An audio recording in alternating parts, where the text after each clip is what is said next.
please subscribe and don't forget to press the bell icon to get notified whenever we upload a new video. Now, Mahindra's premium workhorse, the Scorpio, has been given more muscle and an updated engine. So how does that translate in terms of on-road performance? Let's find out.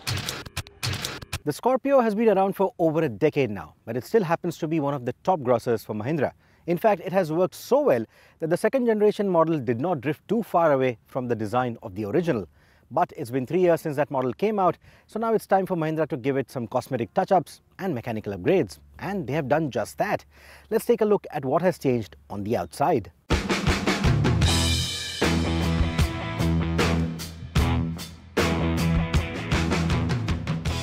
The changes are quite subtle and will take a keen eye to notice. The Scorpio now tones down the aggression by trading in the fangs on the grille for little chrome boxes that are now becoming common across the Mahindra stable. The detailing of the headlights and the fog lights has been altered too. The visual differentiator at the back comes in the form of a red finish for the taillight cluster in place of the transparent treatment seen on the outgoing car. The black applique from the tailgate has now been done away with.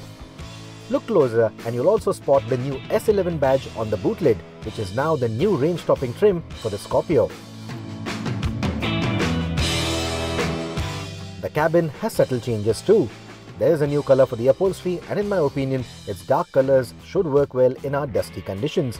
It may not be very friendly during the summers, but our AC test has already proven that the Scorpio has superior cooling capabilities. I would have liked better plastics too, given the new price point that the Scorpio now stretches into.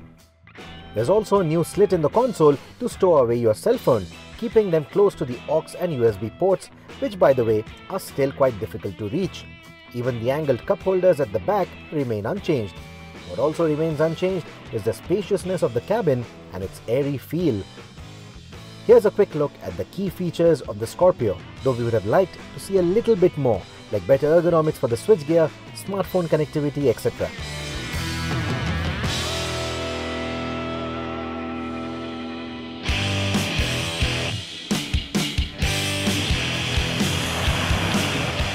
The biggest change for the Scorpio's midlife makeover is under the hood. It's still the same 2.2-litre M-Hawk engine that we've used and loved with the Scorpio, but now it gets uprated to 140 PS of power. Even the torque has gone up from 280 Nm to 320 Nm, and it's also delivered at a lower engine speed of 1500 RPM. It will taper off after about 3500 RPM. That translates into better drivability in the city environment and improved overtaking capability. Our tests revealed that the higher output has led to improvement in outright and in-gear acceleration.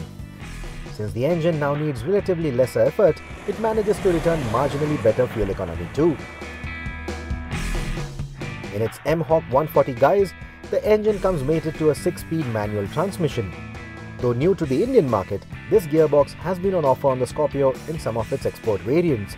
This gearbox helps the Scorpio's engine run more relaxed at highway speeds, which is something that a lot of Scorpio owners have been longing for.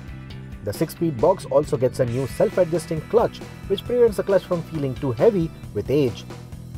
In fact, the clutch does feel lighter compared to the 5-speed unit, but it's still cumbersome for use in bumper-to-bumper traffic.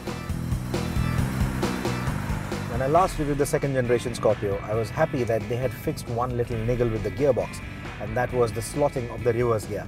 It wasn't as difficult with the new 5-speed gearbox. With the new 6-speed gearbox, however, that little niggle makes a comeback. So don't judge yourself if you can't really slot into the reverse gear in your first attempt.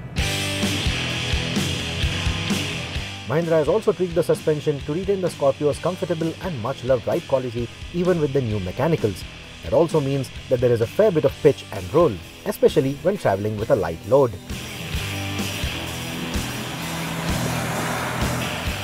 Another thing that I had mentioned while reviewing the second generation Scorpio was the sound insulation, which wasn't really a big improvement over the outgoing car.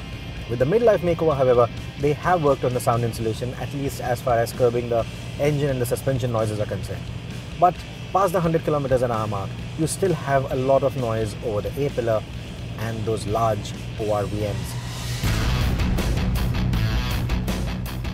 In a nutshell then, the Scorpio remains largely unchanged in terms of kit, styling and ride quality, while the new mechanicals address the concerns that were raised by the owners and fixes them well.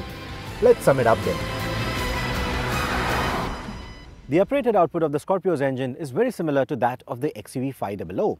Subsequently, the pricing of the new S11 trim is also very similar to the starting point of the XUV 500. Now, from the car maker's point of view, that works because it doesn't leave a gap on the portfolio. But from the consumer's point of view, that particular price tag is a little too steep for a vehicle that leaves you desiring for better fit, finish and kit.